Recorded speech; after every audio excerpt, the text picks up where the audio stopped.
गुणाख्यं जगदीश्वरगुरुं माया मनुष्यं हरिं वन्देऽहं करुणाकरं रघुवरं भूपालचूडामणिम्।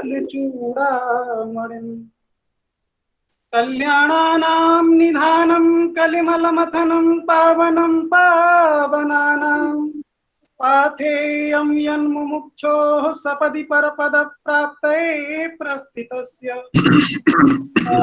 अनेकं कविवरवचसां जीवनं सज्जनानां बीजं धर्मद्रुमस्य प्रभवतु भवतां भूतैरामनां बीजं धर्मद्रुमस्य प्रभवतु भवतां भूतैरामनाम्।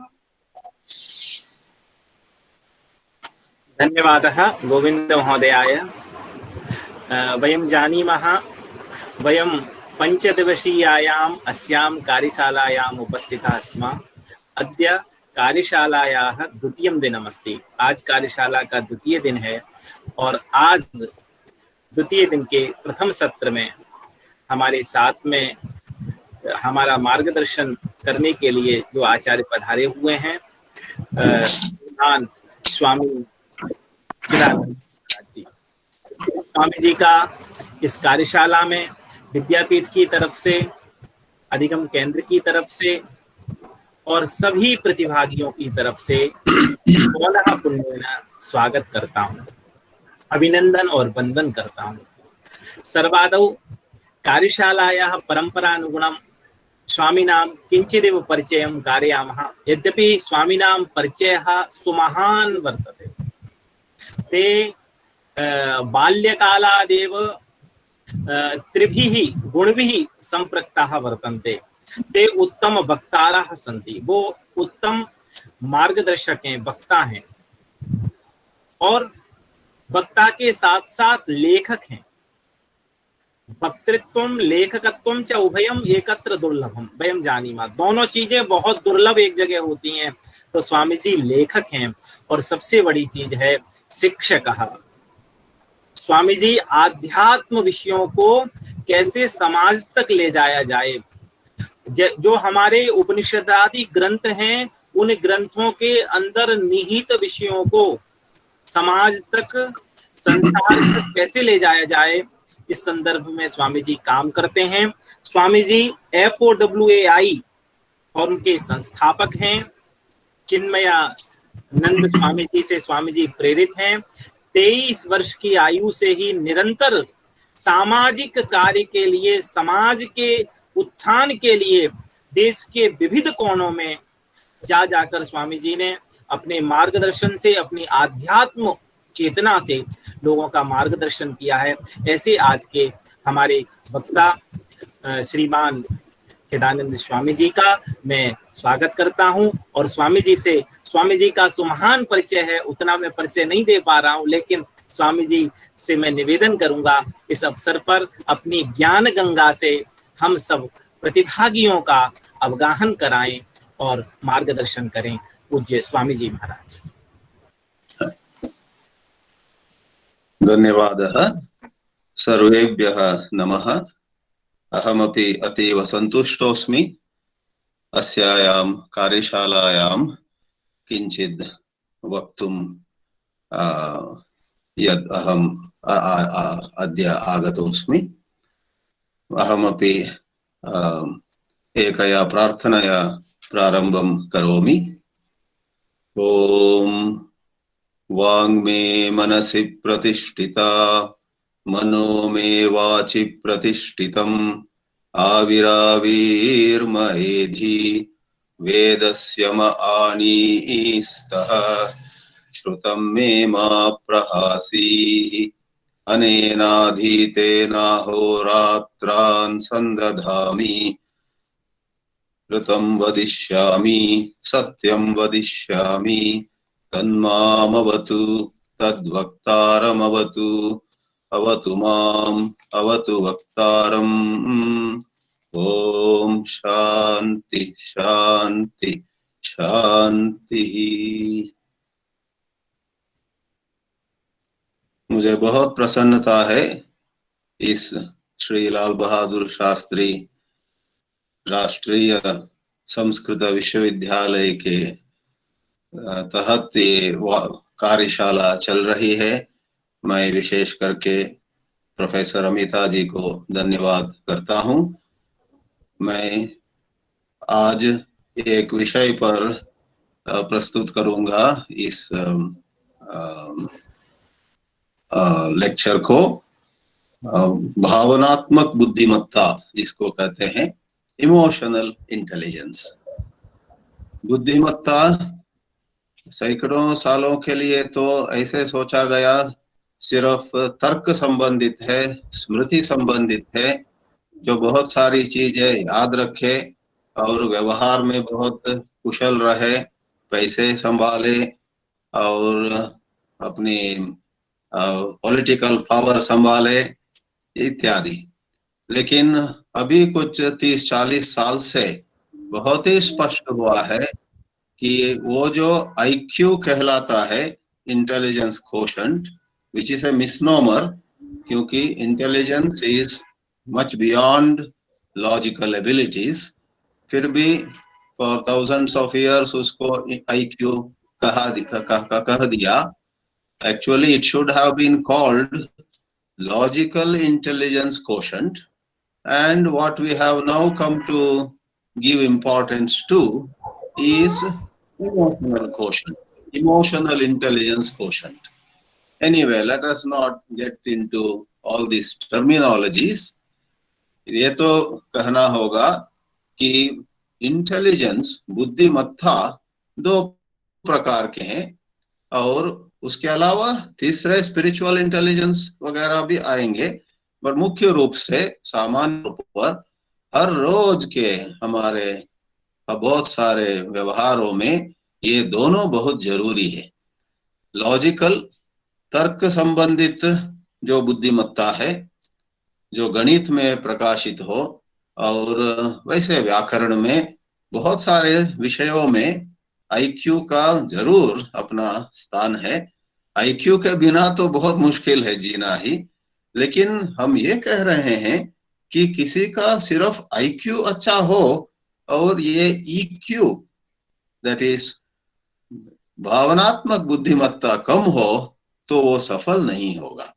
IQ के साथ यदि थोड़ी सी सफलता जरूर मिलती है, EQ भी हो, अच्छा EQ हो, तो वो आदमी या वो महिला और बहुत आगे जा सकती है। ये कहना उचित होगा यहाँ कि कभी कभी हम एक बड़ी संस्था को देखते हैं, जैसे कॉरपोरेट वर्ल्ड में बड़ा उद्यम है और बहुत सारे PhDs, बहुत सारे एकेडमिक अचीवमेंट वाले लोग वहां काम कर रहे हैं, लेकिन बाद में हम देखते हैं कि उसका ओनर और उसका पूरा जो चलाने वाले हैं, उसका पूरा कंट्रोल जिसके हाथ में है, वो कभी कभी ऑर्डिनरी ग्रेजुएट या पोस्ट ग्रेजुएट है। तो इसका क्या मतलब है?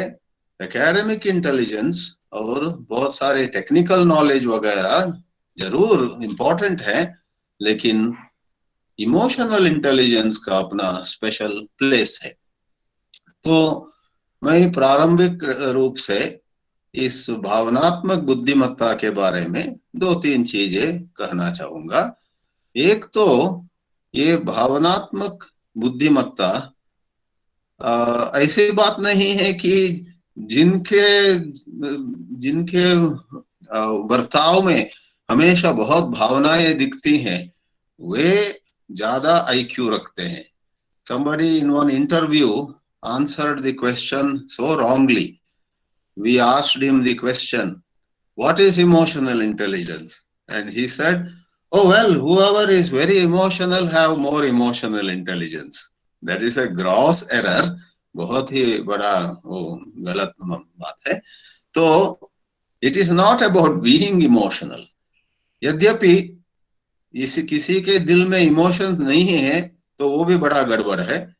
इमोशंस को जरूर हम आदर देना पड़ेगा।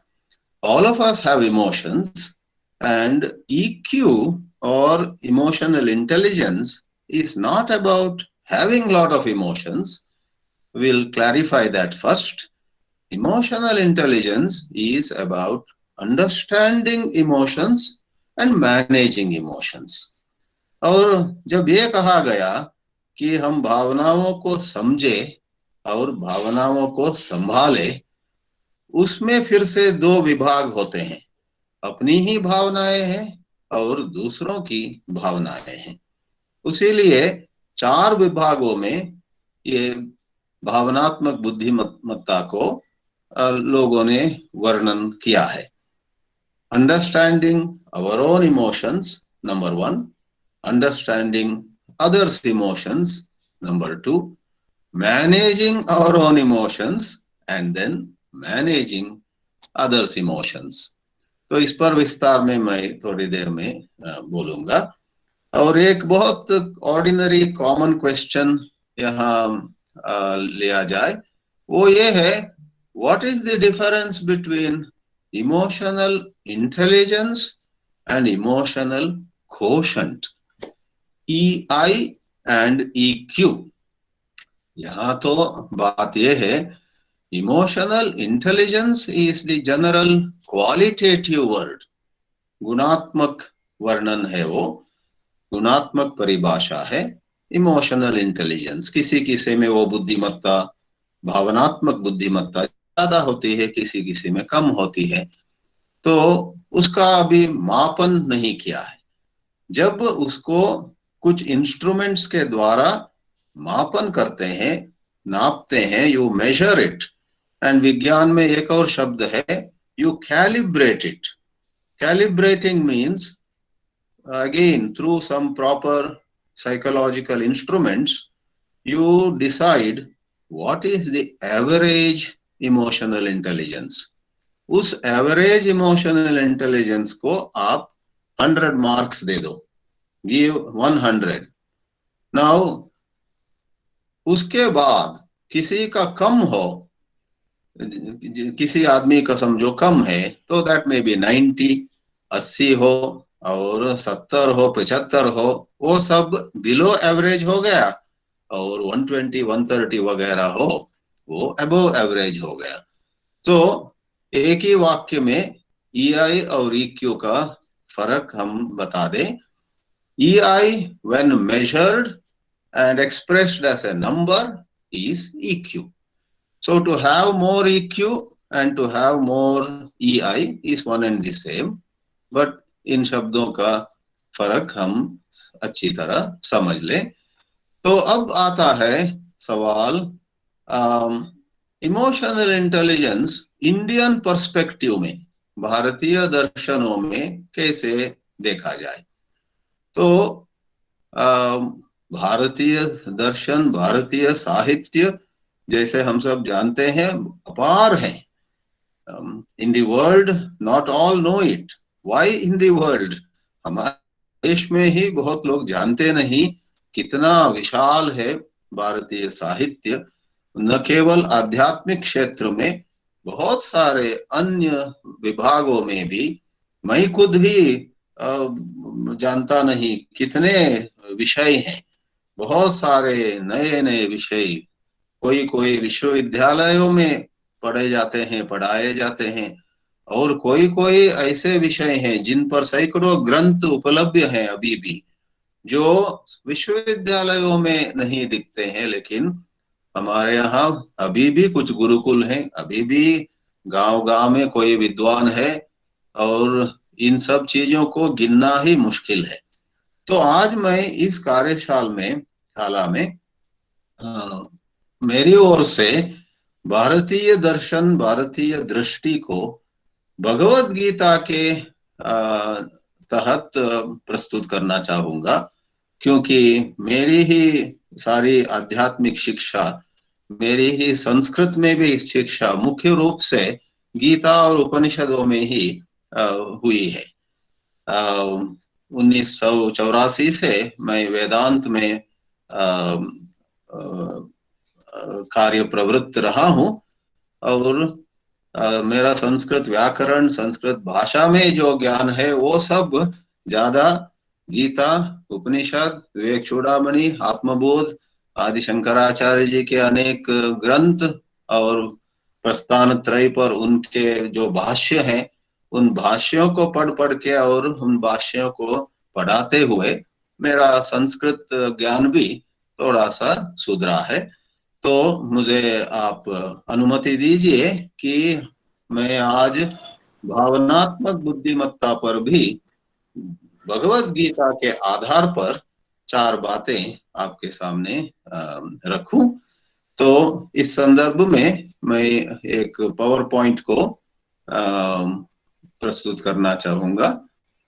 तो संस्कृत वाङ्मय में भावनात्मक बुद्धिमत्ता के बारे में भारतीय दृष्टि से हम कुछ कहना चाहेंगे और उसमें विशेष करके भगवत गीता से कुछ मार्गदर्शन हम देखना चाहेंगे।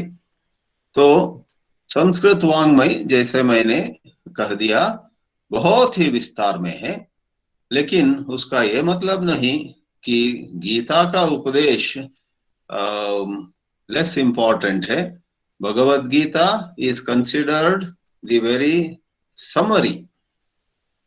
शंकराचार्य अपने गीता भाष्य के अवतरणिका में कहते हैं, तदिदम गीता शास्त्रम सर्व वेदार्थ सार संग्रह भूतम। सारे वेदों के सार को लेकर उसके संग्रह के रूप में श्री कृष्ण ने गीता का उपदेश किया है। तो गीता में 18 अध्यायों में भावनात्मक बुद्धिमत्ता के बारे में हमें बहुत कुछ सीखने को मिलता है। तो यहाँ चुनौती क्या है? What is the primary challenge in understanding this business or this matter of emotional intelligence? Basically, we have 2 faculties. हमारे अंदर 2 शक्तियां, हमारे बीच हर एक में 2 शक्तियां, 2 बुद्धिमत्ता की शक्तियां प्रवृत्त हैं। एक तो दिमाग का और दूसरा दिल का है, head versus heart. And for many centuries, as we had said before, the society all over the world valued the head. The head was all that mattered. But in the last 40 years or so, in very clear terms, पहले भी जानते थे, लेकिन अभी तो बहुत ही in corporate world, in all institutions, in appointments, in promotions, in anything and everything, लोग अब इसको महत्व देते हैं heart, head versus heart. Head, दिमाग में thoughts arise, संस्कृत में वृत्तियां बोलते हैं, विचार, ख्याल। तो विचारात्मक शक्ति है दिमाग में और हृदय में भावनाएं उठती हैं।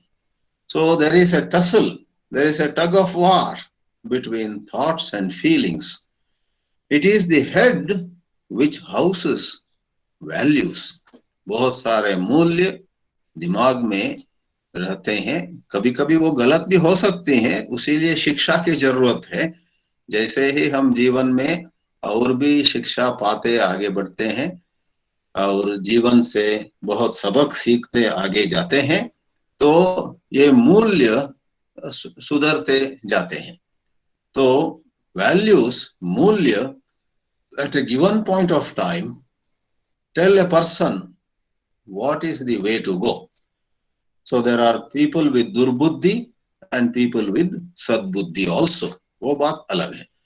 But at a given point of time, बुद्धि कुछ कह रही है, उसके बावजूद यदि भावनाएं बहुत ही प्रबल हैं, तो आदमी भावनाओं के प्रवाह में बह जाता है।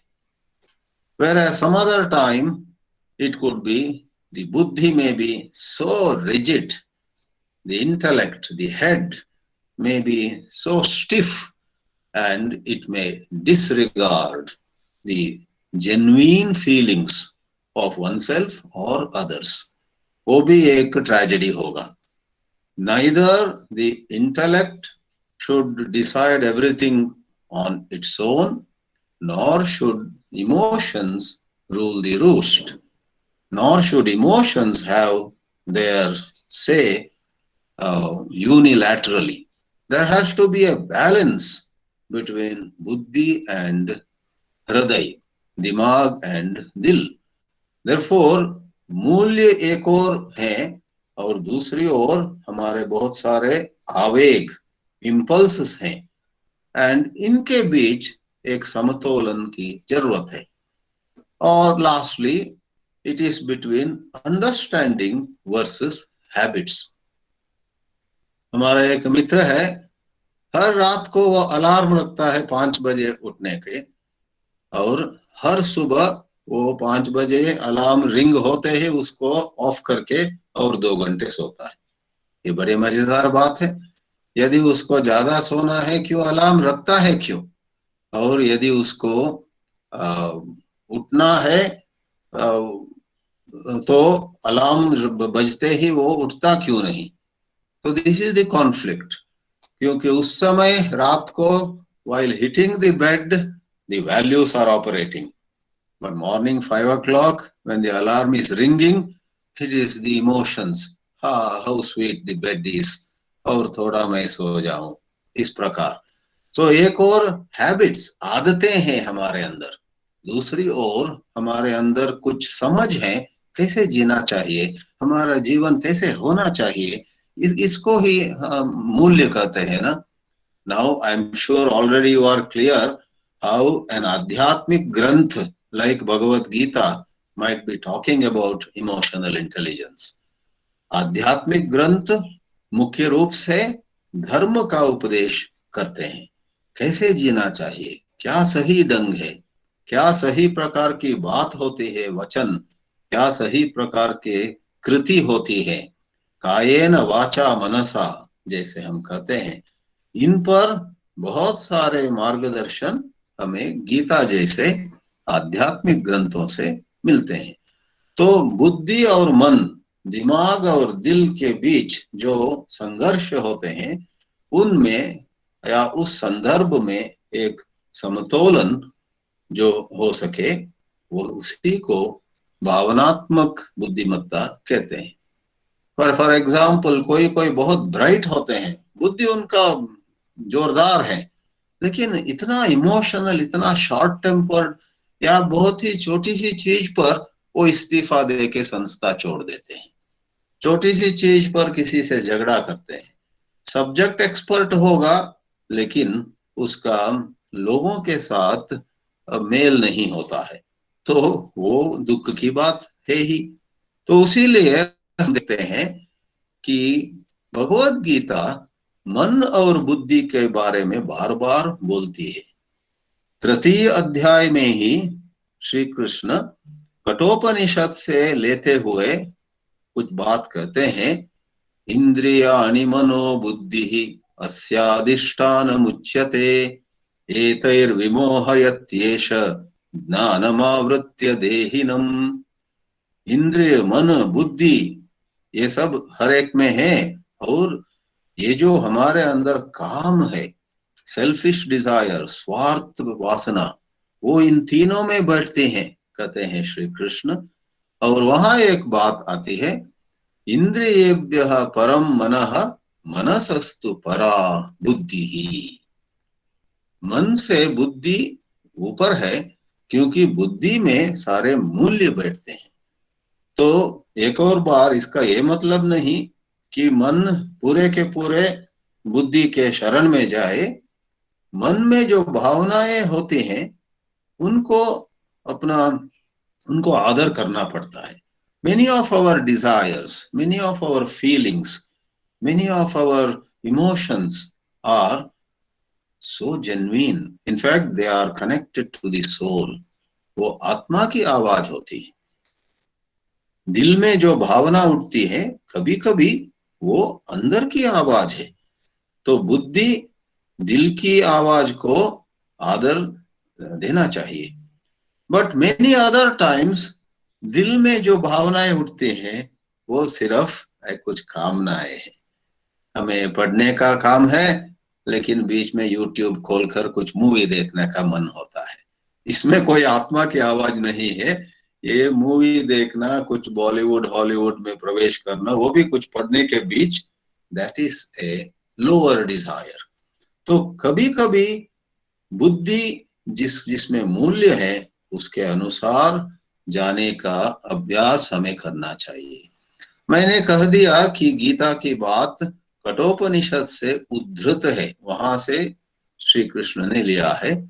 कठोपनिषद में 7 स्तर बताए जाते हैं। इंद्रियेभ्यः परा हि अर्था, अर्थेभ्यश्च परम मनः, मनसस्तु परा बुद्धिः, बुद्धेरात्मा महान परः, महतत् परम अव्यक्तम, अव्यक्तात् पुरुषः परः, पुरुषान्न परम किंचित, सा काष्ठा सा परा गतिः। इस प्रकार इंद्रिय, अर्थ मतलब विषय, शब्द स्पर्श रूप वगैरह, इंद्रिय, अर्थ, मन इत्यादि शुरू करके वो ब्रह्म तत्व जो आत्म तत्व है, अद्वैत वेदांत में ब्रह्म और आत्म एक ही तत्व है, उस ब्रह्म तत्व को पुरुष कहते हुए कठोपनिषद में 7 हमारे अस्तित्व के 7 स्तर बताए गए हैं। तो इसमें देखिए भावनात्मक बुद्धिमत्ता के लिए एक अच्छा आधार मिल जाता है हमें।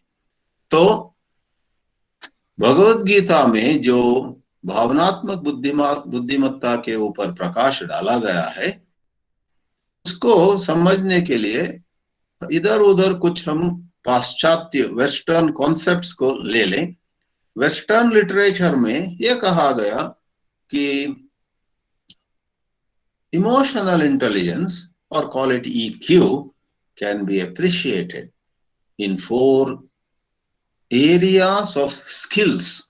कुशलता, कोई कोई इस विभाग में कुशल हो लेकिन उस विभाग में कमजोर हो।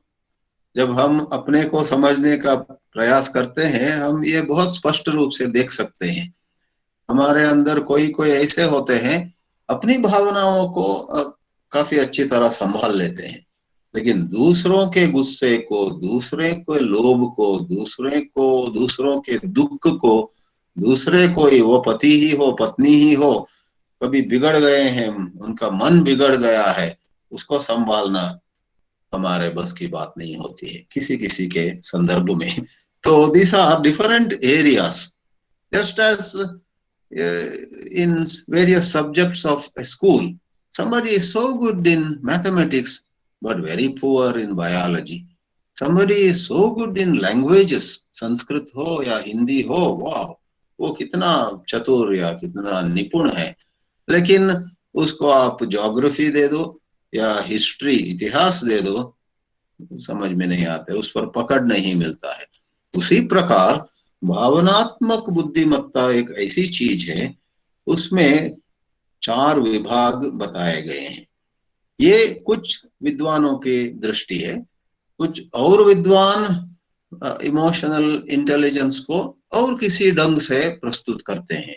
तो हम इसको लेकर बताएं कि सेल्फ अवेयरनेस, इस स्वयं को जाने, भावनाओं के परिप्रेक्ष्य में। देखिए स्वयं को जानना अलग अलग प्रकार से हो सकता है। मैं कितना ऊंचा हूँ, कितना मोटा हूँ, मैं कितना, क्या मेरा वजन क्या है, ये तो फिजिकल लेवल, फिजिकल कॉन्टेक्स्ट में। मेरा क्या एकेडमिक क्वालिफिकेशन है, मैंने कितना दुनिया देखा हूँ, कितने शहर या कितने देश घूम के आया हूँ, ये भी सपने को जानना, वो बात हम नहीं कर रहे हैं। स्वयं को जाने भावनाओं के संदर्भ में, what is going on in me.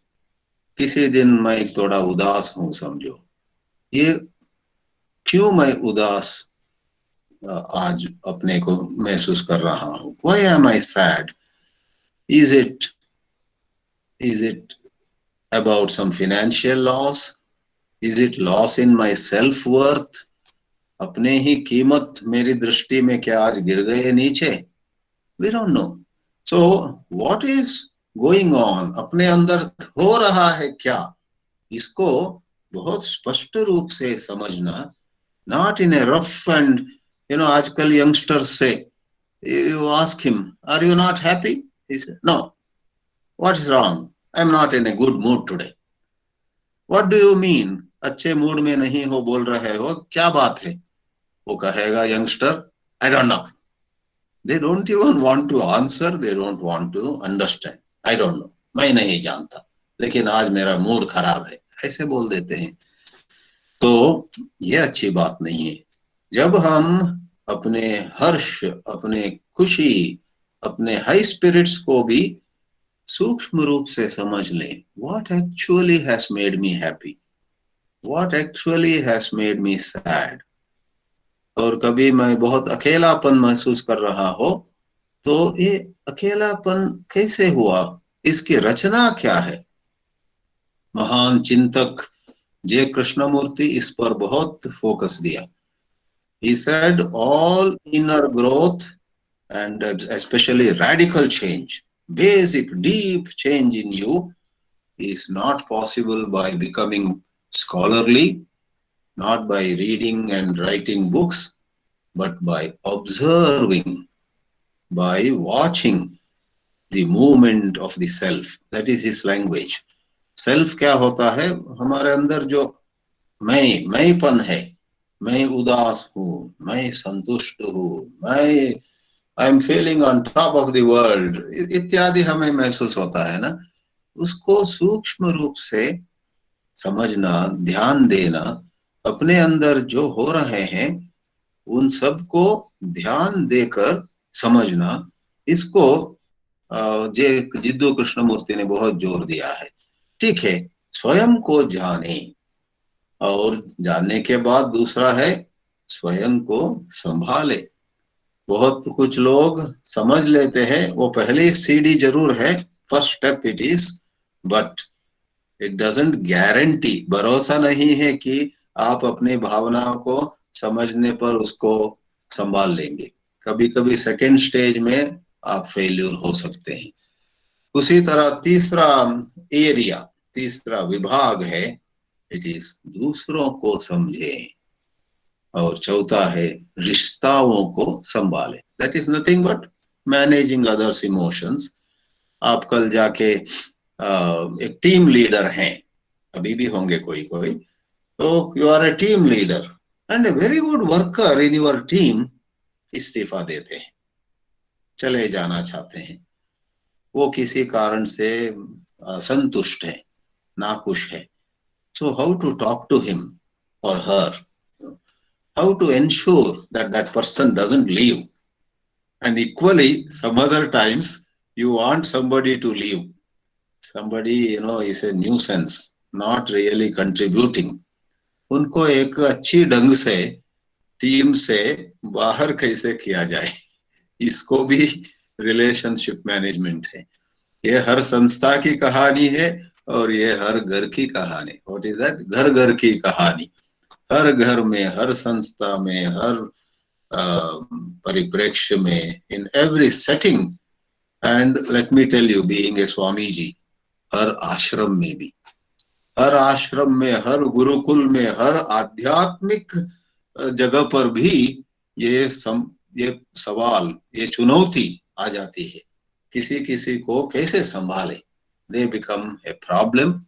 Some others are such assets and we don't want to lose them. तो ये चार विभाग बहुत ही कॉमन सेंस एरियाज है।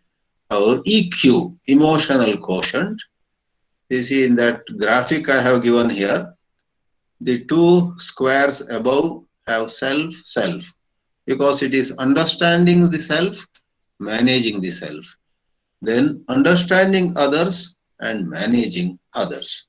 तो यहाँ आगे जाते हुए गीता इन सब चीजों पर अपने ही ढंग से मार्गदर्शन देती है। छठे अध्याय में बहुत प्रसिद्ध श्लोक है, उद्धरेदात्मनात्मानं नात्मानम् अवसादयेत्, आत्मैव हि आत्मनो बन्धुः, आत्मा एव आत्मनो रिपुः। श्री कृष्ण अर्जुन के द्वारा हम सबको ऐसे बहुत ही अच्छे ढंग से सिखाते हैं, हम खुद ही अपने बहुत बड़े मित्र हैं, खुद ही हम अपने बहुत बड़े शत्रु भी हैं। मित्र कब हो जाते हैं? जब हम अपने मन को संभालें, हमारी भावनाओं को संभाले, then we are our best friends. यदि हम अपने मन के और उसी तरह इंद्रियों के गुलाम बन जाए तो हम बिगड़ गए।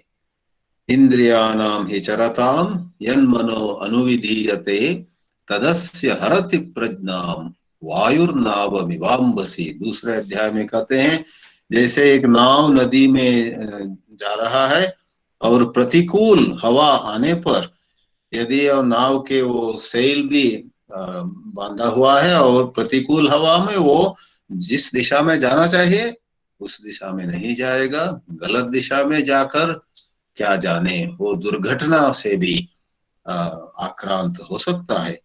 उस प्रकार यदि हम इंद्रियों के गुलाम हो और मन की ऐसे ही तुच्छ कामनाओं के गुलाम हो, we are not able to bring our mind under control when we know that what the mind is proposing is not good for us। जैसे मैंने दृष्टांत दिया, हमें बहुत जरूरी काम है और समय भी बहुत कम है और ये समाप्त करना है अगले 2 घंटे के अंदर, नहीं तो बहुत परिणाम अच्छा नहीं होगा।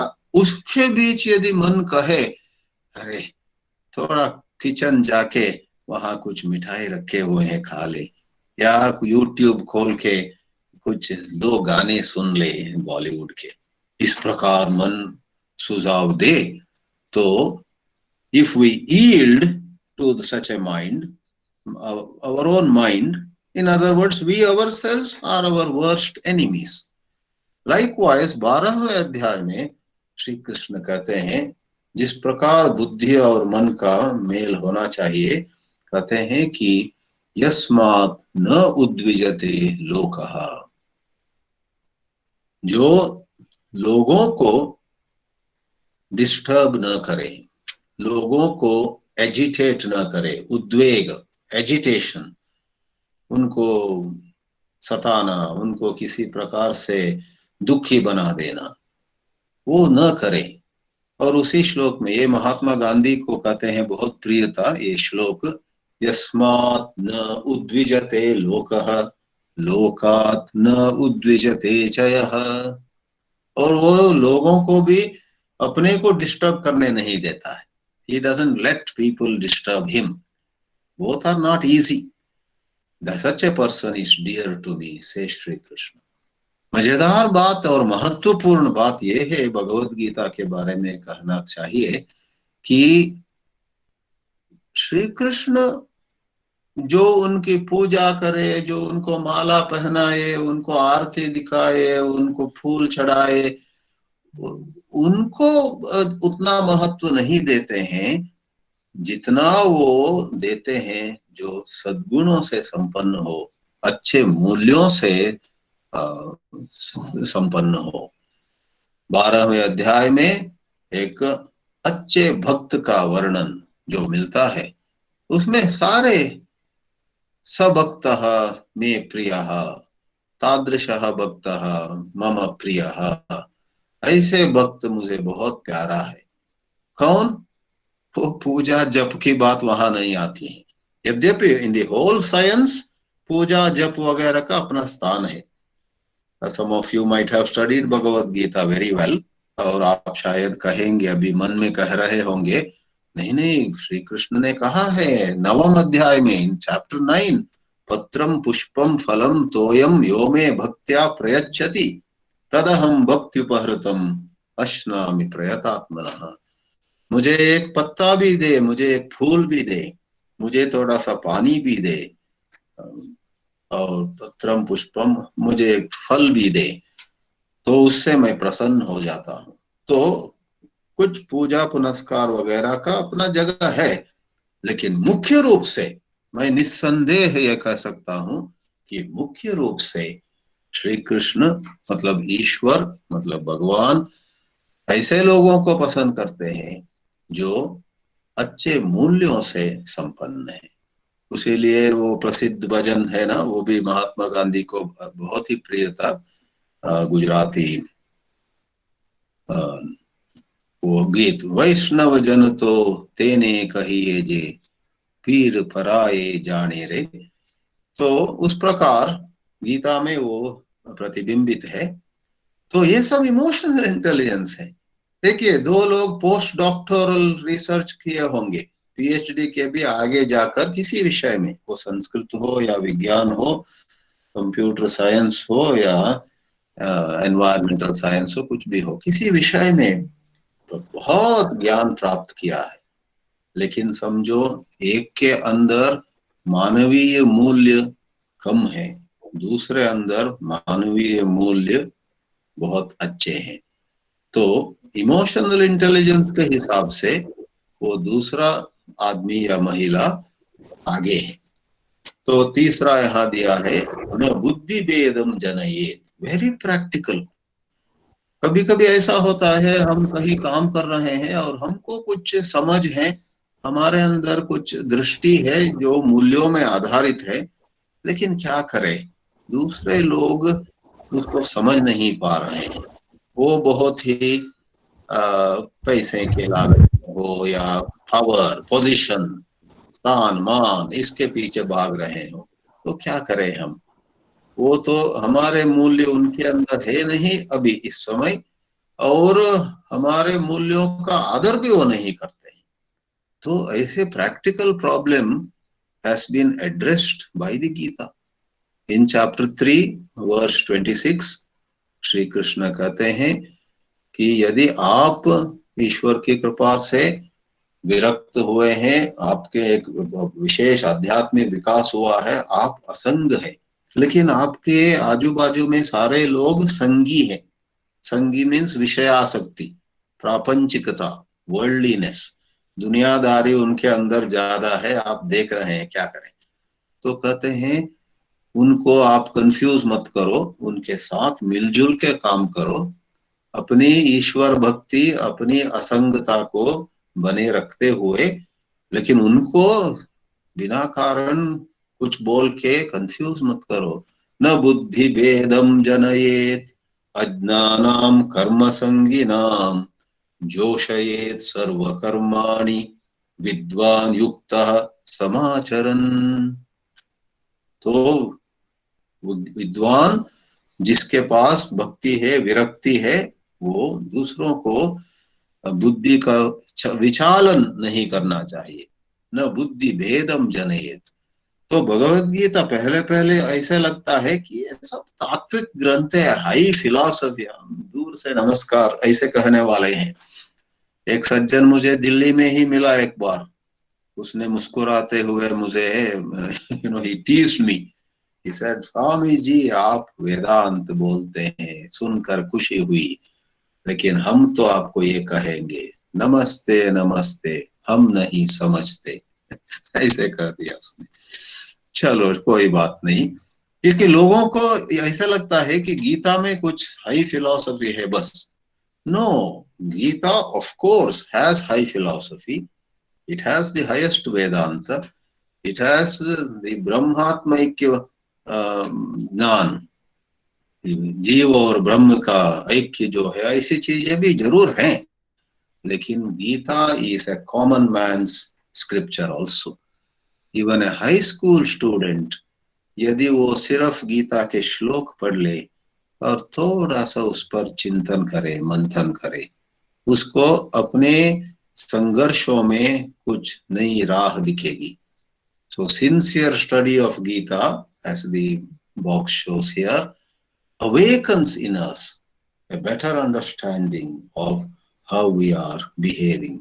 अपने को समझने में, और हमारा बर्ताव इस तरह क्यों है, मैं क्यों कहीं कहीं इतना डरपोक हूं, और क्यों मैं कहीं कहीं इतना उत्सुक हूं, I want to do something and I leave everything aside and go for some matters, and for some other matters ठालते रहता हूँ उसको, the opposite of जो वो बात है ना, जो कल करना है वो आज करो। हमारे बीच बहुत लोग ऐसे होते हैं, जो आज करना है वो कल करें, और जो कल करना है उसको न करे वगैरह। वही ये क्यों होता है हमारे अंदर, इसको शांति से समझना भावनात्मक बुद्धिमत्ता का एक पहलू है।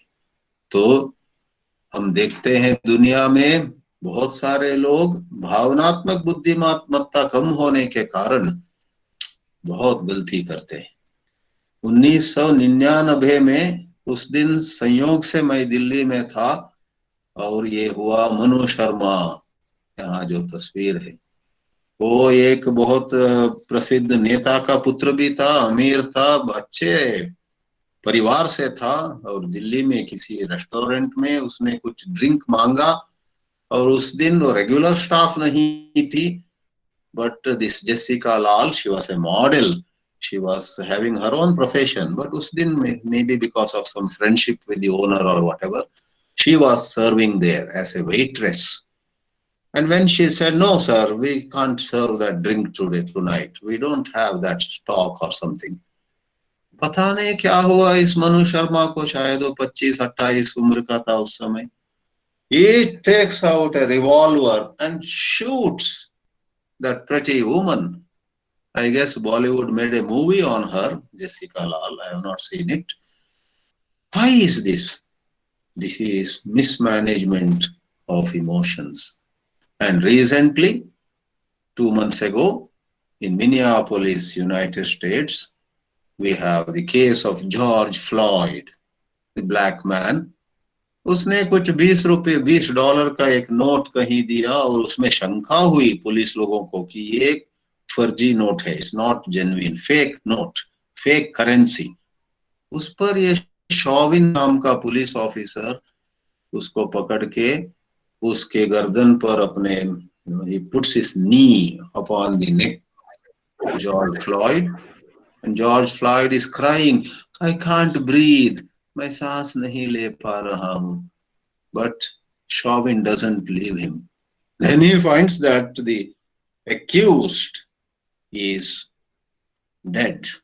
तो ये जो हम करना नहीं चाहते हैं, लेकिन किसी संदर्भ में हमें ही बाद में आश्चर्य होता है, दुख होता है, क्यों मैंने ऐसे किया, क्यों मैंने वैसे कहा। तो ये गुस्से के संदर्भ में भी होता है, प्रोवोकेशन, और कभी कभी temptation, pleasure, eat, drink, make merry, planned, but at that moment, as in English they say, at the spur of the moment. At the spur of the moment, how we behave shocks us ourselves. हमें खुद ही बाद में समझ में नहीं आता है, पता नहीं मैंने क्यों ऐसे किया। बहुत पढ़े लिखे लोग, बहुत अच्छे परिवार के लोग, बहुत अन्यथा सुसंस्कृत माने गए लोग, वो भी कभी कभी इस तरह करते हैं। इसलिए ये भावनात्मक बुद्धिमत्ता के बहुत जरूरत है। We have to work on ourselves. जब इधर उधर हमें कुछ सिग्नल मिलता है कि मेरे अंदर ये दुर्बलता है, कमजोरी है, I have got this weakness, we should not neglect it, we should work on it. Now in this context only, Arjuna asked Sri Krishna. There is a very wonderful shloka which is my question, your question, everybody's question. वहां शब्द का प्रयोग हुआ है पाप। क्यों आदमी पाप करता है? श्लोक ऐसा है अर्जुन का, अतखेन प्रयुक्तोयम पापम चरति पुरुषः। पापम चरति, क्यों पाप करता है? अनिच्छन्नपि वार्ष्णेय, बिना किसी इच्छा के। पहले उसने इच्छा नहीं की थी कि ये मैं करूंगा, लेकिन उस पल पर कर दिया। अतखेन प्रयुक्तोयम पापम चरति पुरुषः अनिच्छन्नपि वार्ष्णेय बलादिव नियोजितः। उसके जवाब में श्री कृष्ण कहते हैं, काम एष क्रोध एष रजोगुण समुद्भवः। ये हमारे अंदर काम है, क्रोध है। फिर छठे अध्याय में अर्जुन फिर से पूछता है, ये सब ठीक है, लेकिन जितना भी मैं चाहूं इस मन को, इन भावनाओं को मैं काबू में नहीं रख पा रहा हूं, क्या करें? श्री कृष्ण कहते हैं, आई अंडरस्टैंड, मैं पूरी तरह समझता हूं। असंशयम महाबाहो मनो दुर्निग्रहम चलम अभ्यासेन तु कौन्तेय वैराग्येण च गृह्यते, अभ्यास करना चाहिए और परख कर, परीक्षा करके, जीवन को बार बार परीक्षा करके हमें कुछ सीखना चाहिए, अंदर कुछ सीख भी मिल जाए और हमारा अभ्यास भी चालू रहे, जप हो, तप हो या कुछ कर्म हो, सेवा हो, इन सब के द्वारा हम बदल सकते हैं। अब मैं एक ही मिनट में एक जिक्र करूंगा, अभी जो हम सबको बहुत दुख हुआ 1 महीना पहले, सुशांत सिंह राजपूत, वो खुद को ही, पिछले मनु शर्मा ने जेसी को मार डाला और वो शॉविन ने जॉर्ज फ्लॉयड को मारा, सुशांत ने किसी को मारा नहीं, अपने को ही, अपनी ही खुदकुशी कर ली। तो क्या प्रॉब्लम है? Was his IQ less? Were his talents less? Were his admirers less in number? नहीं, he was so much adored and admired and sought after. Of course, some producer, some directors or some powerful people in the film world might have been very discriminating towards him, we don't know. But you see, it was not because of less qualification or talent or IQ. It was because somewhere his EQ was very much, in shortage. कुछ dimension, EQ, भावनात्मक बुद्धिमत्ता के तौर पर कहीं उसको बहुत, उसमें कुछ कहीं कमी थी। उस कमी इतनी थी कि वो उस समय अपने को संभाल नहीं पाया और उसकी मृत्यु हो गई। तो कहना चाहिए कि भावनाएं जीवन में जरूरी हैं। भावनाओं के बिना हम क्या, हम पत्थर हैं क्या? हम सब भावनाओं से ही एक पूरे इंसान बनते हैं। लेकिन जैसे अरिस्टोटल ने कहा गुस्से के संदर्भ में, गुस्सा करना गलत नहीं है, लेकिन गुस्सा सही आदमी से, कभी कभी किसी ने हमें कुछ बुरा किया और हम और किसी को गुस्सा दिखाते हैं, वो नहीं होना चाहिए। सही मात्रा से और सही मात्रा में कहो या सही समय पर और सही कारण के लिए और सही ढंग से यदि गुस्सा दिखाते हैं, उसमें कोई दोष नहीं है, अरिस्टोटल ने कहा था। कुछ जल्दी ही 4-5 दृष्टांत देता हूं मैं, उदाहरण। सेल्फ अवेयरनेस, गीता में अपने को समझने के संदर्भ में कहाँ कहा है, बहुत जगह कहा है, लेकिन एक कहे तो 14वें अध्याय में मनुष्य के बर्ताव, behaviour of human beings is described in great picturesque detail. सात्विक लोग कैसे व्यवहार करते हैं, राजसिक लोग कैसे करते हैं, तामसिक लोग, सत्वम रजस तम इति गुणा प्रकृति संभवाः, 3 गुणों की बात उधर आती है। और सत्व गुण के बारे में कहते हुए श्री कृष्ण कहते हैं सर्वद्वारेषु देहेस्मिन् प्रकाश उपजायते ज्ञानम यदा तदा विद्यात् विवृद्धम सत्वमित्युत। जब सत्व गुण हमारे अंदर बहुत ही प्रवृद्ध है, अच्छे मात्रा में है, तब हम इतने समझदार होते हैं। लिटरली जैसे हमने यहाँ लिखा है, अपने अंदर भावनाओं को उनके उदय के समय ही हम पहचान पाते हैं। प्रकाश हमारे हर द्वार से निकलता है, कहते हैं, इज पोएटिक लैंग्वेज, कवि की भाषा है। So in eyes, in ears, everywhere, इतने संवेदनशीलता, we understand what others are going through and we don't do injustice to them, that is सत्व गुण।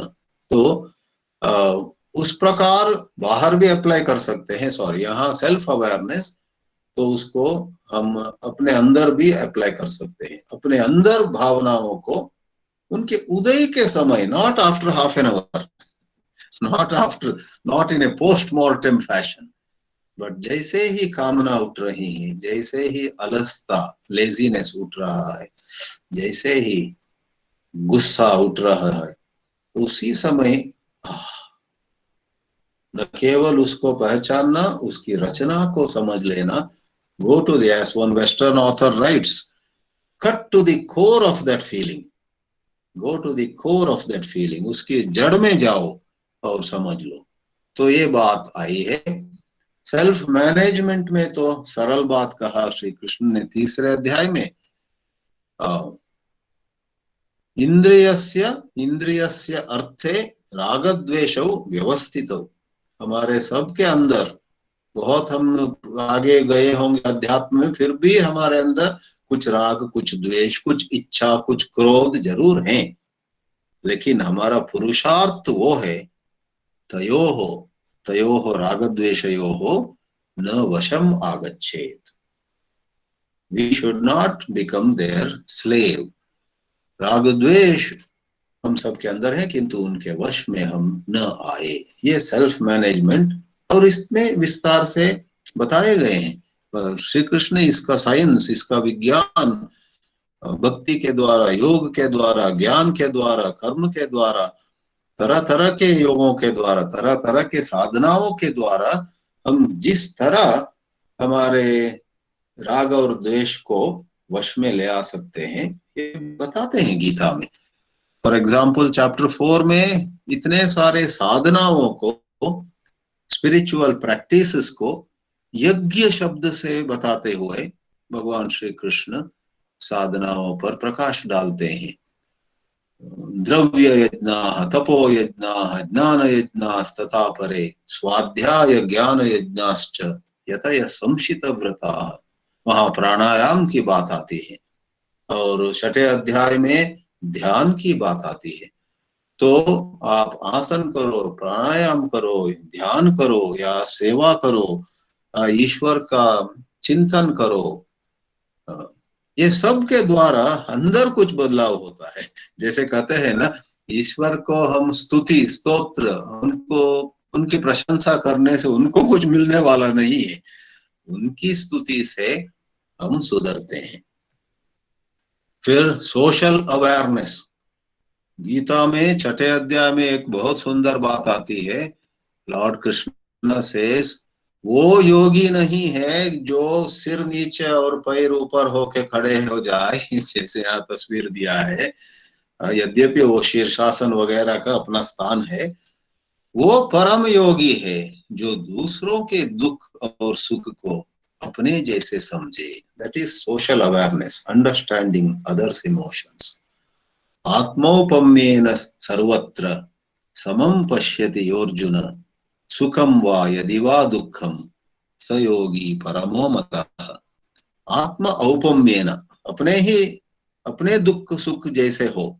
His sorrow is like my own sorrow, his defeat is my own defeat। वो हारा, मुझे लगता है मैं ही हारा, चलो जाके थोड़ा उसको सांत्वन दे, कम से कम इतना कहे उनको कि भाई कोई बात नहीं, उसको बड़ा मुद्दा मत बनाओ, इस बार तुम हारे लेकिन धीरज रखो वगैरह। That thought comes from the third area of skills and managing relationships। तीसरे अध्याय में यज्ञ इस तरह दिया गया है। स्वामी चिन्मयानंद जी, जिनके साथ में करीबन 13 साल ये प्रकार का संबंध रखा, फिर उनका देहांत हुआ, तो 13 साल में उनको बार बार मिलता था और उनके द्वारा बहुत सारे आध्यात्मिक ग्रंथ पढ़ा भी। और स्वामी चिन्मयानंद जी, फाउंडर ऑफ चिन्मया मिशन, वो कहते थे यज्ञ गीता में और कुछ नहीं, सहयोग, कोऑपरेशन। जहां आप 4 लोगों के साथ सहयोग करते हो, उनके साथ अच्छा संबंध रख के मिल के कुछ आप हासिल करते हो कुछ, दैट इज कॉल्ड यज्ञ, दैट इज मैनेजिंग रिलेशनशिप्स। और लास्टली भगवत गीता में बहुत सारे जगह, अलग अलग अध्यायों में मानवीय मूल्यों को बताया गया है। जैसे 16वें अध्याय में दैवासुर संपद विभाग योग, अभयम सत्व संशुद्धि, ज्ञान योग व्यवस्थिति, दानम दमश्च यज्ञश्च, स्वाध्यायः तपः आर्जवम्। और 17वें अध्याय में सही ढंग के बोलना बताया गया है। अनुद्वेगकरम वाक्यम सत्यम प्रिय हितंच यत्, यहाँ मैं शांकर भाष्य से एक पंक्ति प्रस्तुत करना चाहता हूं। अनुद्वेगकरम वाक्यम, हम इस तरह बोले दूसरों को उद्वेग न हो और हमारी बात झूठ न हो और हमारी बात प्रिय हो और हमारी बात उनके हित में हो। 4 criteria Gita gives and Shri Shankaracharya says as example, जैसे शांतो भव वत्स स्वाध्यायम योगम च अनुतिष्ठ तथा ते श्रेयो भविष्यति। तो अच्छी प्रकार की वचन शैली, सीधा व्यवहार, साफ मन, अपैशुनम चुगलखोरी नहीं करना, मार्दवम मृदु बातचीत। मैं कहूंगा कि इन सब के द्वारा भावनात्मक बुद्धिमत्ता पर गीता ने प्रकाश डाला है। Lastly, recently a month ago, एक girl, this girl became known in the newspapers, and I won't go long on it. She was the one, her name is Chandana Hiran. She actually made a petition to make that corporate giant Hindustan Unilever remove the word fair from their product, fair and lovely. You know, ये गोरापन और कालापन के बहुत ये चल रहा है ना बहुत समय से। सो यूज दिस क्रीम एंड गोरा बन जाओ। अरे ये तो प्रेजुडिस है, ये तो रॉन्ग वैल्यू है। गोरा हो या काला हो, समान होना चाहिए। तो इस पर इस लड़की ने, मैं इसलिए इस लड़की का यहाँ जिक्र कर रहा हूँ, that is an example of आर्जवम, straightforwardness. You see something wrong and you work towards it. It is an example of, in emotional intelligence, assertiveness. So Chandana was assertive. बाकी सब लोग सोच रहे थे कुछ करना चाहिए, लेकिन कौन करे, कब करे, कैसे करें. But she went, and now Hindustan Liver is removed, fair and lovely. They are naming it in some other way. तो काम, संकल्प, विचिकित्सा, ये सब बताए गए हैं। और इस प्रकार मैं यहाँ अपनी प्रस्तुति को समाप्त करता हूँ. Please feel free to ask questions. Please feel free to make questions. आप लोग प्रश्न प्रतिभागियों से निवेदन, कोई प्रश्न हो तो कृपया पूछें आप लोग. नमस्कार सर. हाँ जी सर, जैसे मैं साहित्य की विद्यार्थी हूँ, लेकिन अंग्रेजी में हम लोग साहित्य पढ़ते हैं, तो बहुत बार जब हम भारतीय के पुरातन साहित्य की बात करते हैं तो कहा जाता है कि ट्रांसलेशन में जो उनका बेसिक एसेंस है वो नहीं आ पाता. जैसे गीता की बात करें, हमें कहा जाता है कि सही ट्रांसलेशन नहीं हुआ है. तो गीता को लेकर के क्या आप कोई ऐसा बता सकते हैं, कोई बुक जो हम अगर इंग्लिश में पढ़े तो उसको हम उसका यथार्थ है बिल्कुल सही ट्रांसलेशन माने, जिसे हम फॉलो कर सकें? करेक्ट. ऐसा है, जो वेस्टर्न स्कॉलर्स ने किया, वी डोंट ब्लेम देम. उनका जानकारी भी कम थी, पूरा बेचारे लोग, और दूसरा पूर्वग्रह भी होगा. But in the last 100 years or 150 years, we have Ramakrishna Mission's translations. They are much better into English. Now Chinmaya Mission, and अभी शायद कल परसों आपके यहाँ एक वक्ता आने वाले हैं, संपदानंद मिश्र जी. उन्होंने एक प्रोजेक्ट ही शुरू किया है, बहुत सारे भारतीय साहित्य, not just spirituality. You ask him tomorrow when he comes. He has started a project. It has got some name, Indica or something. तो उसमें he is getting all our works translated by people in our country जिनको भारतीय दृष्टि अच्छी तरह मालूम हो. अन्यथा वो there was a great controversy, your teachers may tell you, 3-4 साल पहले this Infosys Foundation, Narayana Murthy and his son Rohan Murthy, they instituted, करोड़ों रुपए लगा के एक प्रोजेक्ट शुरू किया उन्होंने, मूर्ति क्लासिक लाइब्रेरी. और संपदानंद मिश्र जी ने उसकी प्रतिक्रिया में अपने प्रोजेक्ट शुरू किया.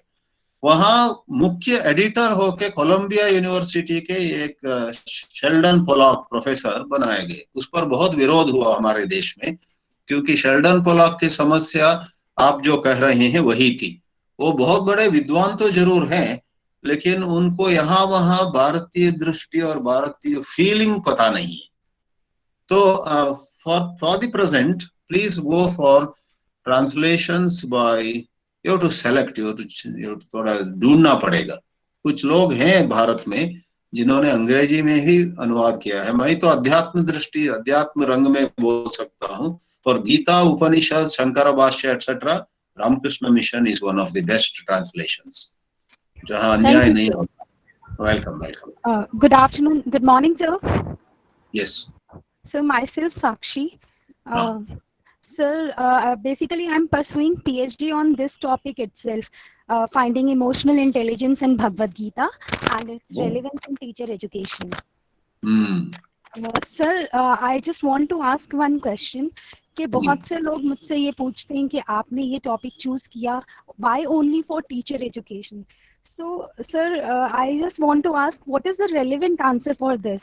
Because as of now, according to my intelligence, I just want to say that teachers ही अगर emotionally intelligent नहीं होंगे तो वो students को कैसे करेंगे? And Lord Krishna and Arjun is the best example for that.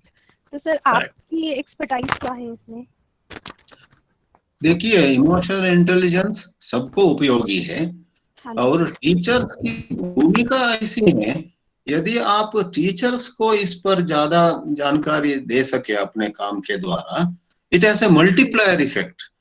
If a teacher is given some skill, if a teacher is given some extra information, some extra guidance, it is equal to helping 10,000 people, because वो पढ़ाते जाएंगे और उनके द्वारा हजारों छात्रों को और लोगों को लाभ मिलेगा ना. So you are right, that is the thing, that multiplier effect is there. Okay sir, thank you so much sir. नमस्ते सर. हेलो स्वामी जी, नमस्कार. हाँ जी, अनामिका. हाँ जी, अनामिका बोल रही हूँ. स्वामी जी, आजकल बच्चों में, और बच्चों में नहीं बड़ों में भी जो धैर्य है वो धीरे धीरे समाप्त होता जा रहा है. तो उसके लिए हम क्या कर सकते हैं? क्या कर रहे हैं वो धीरे धीरे से? धैर्य कम होता जा रहा है. और धैर्य, पेशेंस. हाँ जी, तो हम उसके लिए क्या कर सकते हैं? ये आज का जमाना भी ऐसा हो गया, इतना सारा विक्षेप, डिस्ट्रैक्शंस होते हैं ना. So we have to do our best and leave the rest. जहां आपको मौका मिले उनको प्यार से और विश्वास दिखाते हुए कहना कि can we go a bit slow, can we you know, if you advise them they don't like it. यदि किसी को आप उपदेश देने जाते हैं, कोई पसंद नहीं करेंगे. उनको बहुत विनम्रता से एक प्रकार के रिक्वेस्ट करना चाहिए. कोई समझो कोई धैर्य नहीं रखते हुए, they are getting agitated. So you must first say, I understand. I also in your position would have got very agitated. But देखिए, इसको थोड़ा ध्यान देने की जरूरत है. Come on, let us sit down. कभी कभी जैसे गीता में आया ना, जोशेयत सर्व कर्माणि विद्वान युक्त समाचरेन न बुद्धि भेदम जनयेत. So we should not judge them. Suppose we say, why are you getting so impatient? क्यों धैर्य खो रहे हो? तो उनका धैर्य और भी बिगड़ जाएगा. तो उनको पहले थोड़ा give them some acceptance. उनको स्वीकार करो जैसे वो हैं और उनसे मिलजुल कर उनका धैर्य को बढ़ाने के लिए do something. There's not much we can do, but we should do whatever little we can do. नमस्कार सर. मेरा जो प्रश्न है वो थोड़ा सा भिन्न है कि कुछ लोगों की प्रवृत्ति में ऐसा रहता है कि वो इंटेंशनली, जिसको कहते हैं कि साशय दूसरों के लिए कुछ बुरा करना या दूसरों को डिमीन करने का प्रयास करते रहते हैं. उनको यथासंभव यदि सकारात्मक भाव से या इमोशनल इंटेलिजेंस, जिस शब्द को आपने क्लियर किया है, उससे कि उन प्रवृत्ति के व्यवहार को समाधान किया जाए, लेकिन तब भी उनकी इंटेंशन यदि हमारे लिए या किसी एक अमुक व्यक्ति के प्रति द्वेषपूर्ण ही रहती है, तो उनको कठोरता पूर्वक उत्तर देना भी क्या इमोशनल इंटेलिजेंस का हिस्सा माना जाएगा? जरूर. देखिए, इमोशनल इंटेलिजेंस का ये मतलब नहीं कि हम हमेशा विनम्र रहे. हाँ जी. We have to have right assessment. यदि हम अच्छी तरह उसको समझ लें कि इसको क्या बोलते हैं वो, without being hard he won't listen. साम कहते हैं ना, साम दान और भेद नहीं चल रहे हैं, तो दंड की बात आ गई। और लेकिन वन पॉइंट, दंड देते समय हमें बहुत सही ढंग से ये समझना, are we capable of if he hits back. तो थोड़ा जान समझ कर करना चाहिए। लेकिन definitely because emotional intelligence is to judge and at times bend down and at times hit back, दोनों। Right. There is a limitation of being good. Actually that being hard also is a form of being good. Right. When you are hitting back, that is also a form of being good. उससे उसको भी लाभ है, आपको भी लाभ है। Right. Right. लेकिन वो जल्दबाजी में नहीं करना चाहिए। जब दूसरे उपाय नहीं है और आपका फर्ज है कि उसको कुछ सबक सिखा दे, तो उस समय आप थोड़ा हार्श लैंग्वेज यूज करें और थोड़ा एक्शन ले। इट इज अनअवॉइडेबल, अनिवार्य है। सारे सब जिम्मेदारी में वो अनिवार्य है। कभी कभी आप कुछ ऐसे करें जिससे उनको बहुत दुख हो, but you have to do it. That is the only way वो सीखेंगे, नहीं तो सीखेंगे नहीं वो। Yeah, because sir, many times people don't misbehave at the spur of the moment. Yeah. They are quite diplomatic. I mean to say, they have a full plan in their mind. That's why they are doing like that. So that's why there is an answer should be given over here. Correct. So you Thank you, sir. Handle it diplomatically. Hello. हाँ स्वामी जी आपके चरणों में मेरा सादर नमन। और आज आपकी इतना महत्वपूर्ण व्याख्यान सुन करके मैं बहुत ज्यादा ही प्रभावित हूँ आपसे। एक प्रश्न है सर, आपने अपने व्याख्यान में बताया कि जब हमारे अंदर क्रोध है तो कृष्ण जी कहते हैं कि हमें उसका अभ्यास करना चाहिए।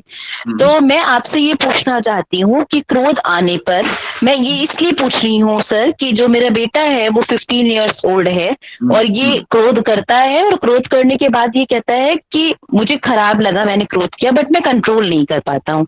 तो अभ्यास में स्वामी जी क्या क्या चीजें शामिल हो सकती है, मैं आपसे ये पूछना चाहती हूँ।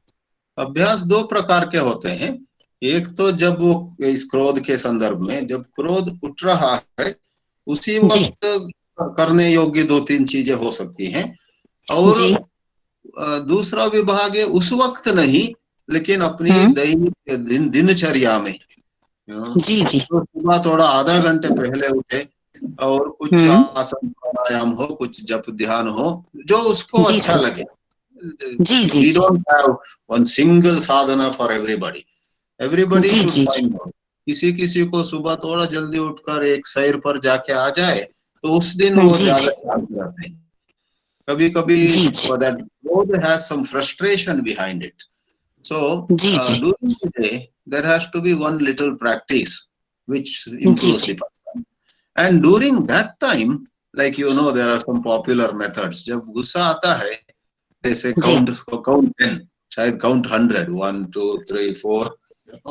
So when you count till 20, by then a new thought may come. Maybe अभी मैं गुस्सा नहीं दिखाऊंगा, तो उसको थोड़ा टाल देना। तो गुस्सा आने पर जो उसकी अभिव्यक्ति हो सकती है, एक्सप्रेशन, उसको थोड़ा टालने का अभ्यास हो। तो दोनों प्रकार के हम सब देखते हैं, कभी कभी कुछ पेंडिंग वर्क रहता है, and if we have finished our pending work then we are very cheerful. If our pending work is not over, उस समय कोई आकर कुछ कहे तो बहुत गुस्सा आता है हमको। तो टाइम मैनेजमेंट और हमारे जरूरी काम थोड़ा अच्छे समय के अंदर फिनिश करें, देन आवर टेंडेंसी। शायद आपका पुत्र भी, he may be lagging behind in some work, so you help him अपने होमवर्क वगैरह थोड़ा समय के अंदर वो कर ले, तो इतना प्रफुल्लित हो रहेगा, वो इतने खुश रहेगा, मेरा होमवर्क हो गया। उस समय उसको भटकाना मुश्किल होगा। मेरे अपना काम भी नहीं हो रहा, टीचर भी डांटेंगे, कल घर में माँ बाप भी डांट रहे हैं। उस समय कोई आकर कहे कि तुम्हारा शर्ट इस्त्री प्रेस नहीं हुआ है, आयरन नहीं हुआ है, तो बात पर इसमें क्या करेगा वो? How does it matter to you whether my shirt is ironed or not? He may fit back.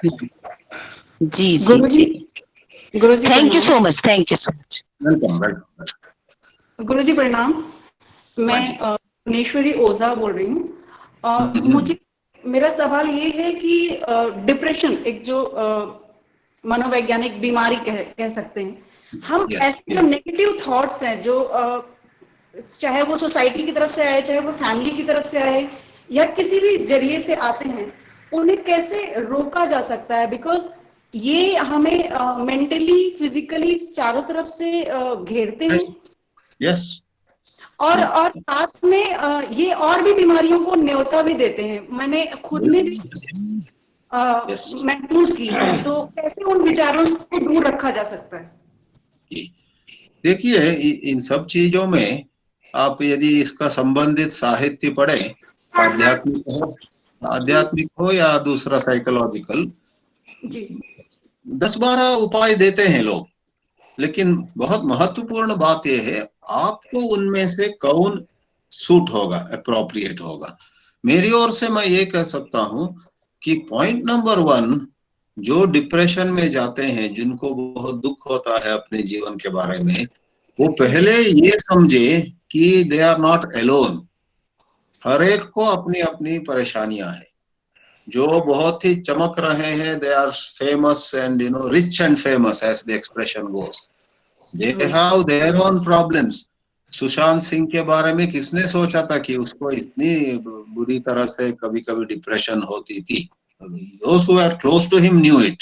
Deepika Padukone ने कबूल किया है कि मैं अक्सर डिप्रेशन में जाता हूँ, कभी कभी शूटिंग असाइनमेंट भी कैंसिल कर दिया हूँ।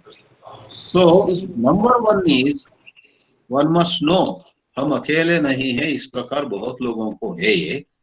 नंबर 2, अब यदि नेगेटिव थॉट्स आते हैं, उसमें और भी जैसे कहते हैं ना, adding fuel to the fire, दिया जल रहा है और भी तेल आपने डाला और भी जोर से जलेगा वो, उस प्रकार करने से कोई फायदा नहीं है।